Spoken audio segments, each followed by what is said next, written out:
Autá, motorky a technika sa spájajú väčšinou s mužskou časťou populácie. 82-ročná Mária Korchňáková je ale výnimkou. V súrodencoch som mala 5 bratov.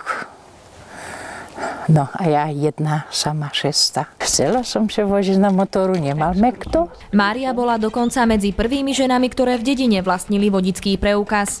Sme kúpili auto, keď potom o rok zomrel manžel, syn pošiel na vojnu. Tak čo bolo? Len sama sa začať voziť. Auto už nemám, len motorku.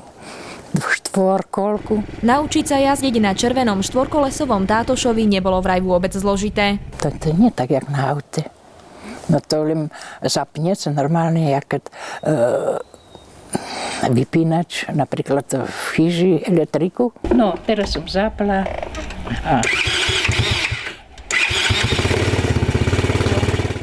To 100. palcom pridávací plyn. Jak pridávací plyn, tak ide sa rýchlo. Nápad kúpiť si štvorkolku Mária neľutuje, je pre ňu neoceniteľným pomocníkom. Škoda, že nebola skorej. Bo som vždy zavidela ženom, že sa v aute a ja nemám už auto. Nohy mi nebola. To by som šla hore dolu. No ale ešte tašky niesť. To bolo horšie. Okrem šikovnej jazdkyne je táto činorodá babička aj maliarkou amatérkou a tiež výborným príkladom toho, že sny si môžu ľudia plniť v každom veku.